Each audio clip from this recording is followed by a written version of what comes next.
Hello folks and welcome back to the show. So today we're going to be talking about some Chanel fragrances. Before we do that, don't forget that my recommended UK-based fragrance sampling site is fragrancesamplesuk.com. Go there and use my code Mr. Smelly 1977. We've changed the code, that's the new code, and that gets you 10% off there.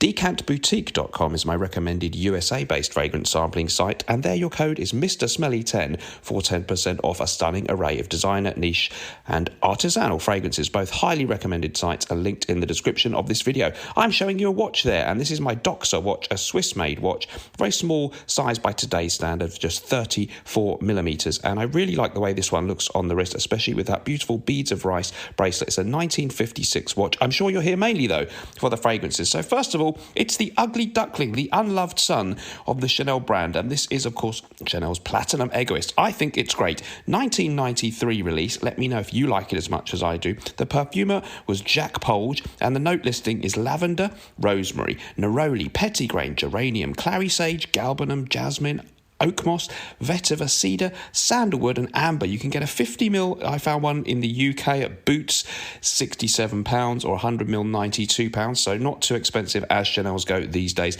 And this one, somebody online described this, and I think it's quite apt, as masculine, metallic and clean. It's beautifully crisp, fresh, has this kind of barbershop aura. You do get the kind of lavender thing and a sort of almost a talcum powder-esque thing, or it's actually almost like a really nice deodorant turned into a fragrance. Maybe that's why people don't like it. It's definitely dated, but I love this one. Mine's a vintage Egoist written above the Platinum, but the modern one is great. Get the modern one. It's amazing. Next up then, Oda Cologne. Chanel's Oda Cologne doesn't get a lot of talk. It is very expensive for what it is, and I think that's why people have this sort of issue with it. 2007 release from perfumer again, Jack Polge, because it's in the exclusives range. The 75ml size is £205, or 200ml.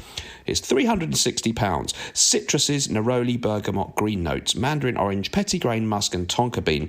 This is quite simply one of the most exquisite renditions of the classic Eau de Cologne style fragrance you'll ever find. It's actually my total favourite. So if you love things like 4711 from Moore and Verts, if you like things like Tom Ford's Neroli Portofino, but you want something that maybe just is a little different to both of those, to me has a little bit more depth and complexity than either one of those, but still has that classic, fresh, clean, neroli, petitgrain, soapy aura, very unisex fragrance. It's so perfect for a really hot summer's day or summer's evening or spring or your work fragrance. Again, it's a clean, fresh smelling fragrance, and some people might find that dull, but I'm never tired of different varieties of that kind of thing. Finally then, it's Pour Monsieur Eau de Parfum, and this one came out in 2016.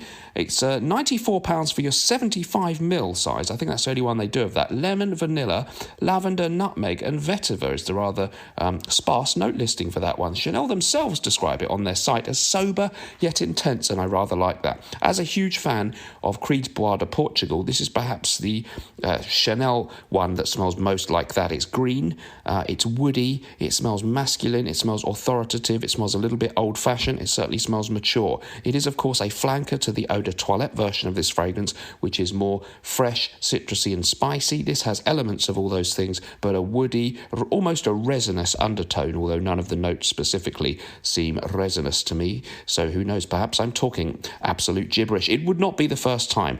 The bottle design there, I'm not sure I actually really love that bottle design, especially with the slightly plasticky, cheap-looking grey cap there, but frankly, who cares? The fragrance itself is reasonable value for Chanel in the world of today's very expensive fragrance prices. So check out these three. I think they're great, and they don't get enough love for the Chanel-loving people on YouTube from them, because they're always talking about Bleu de Chanel and stuff. Well, they're great too, but these are my favourite three from Chanel right now.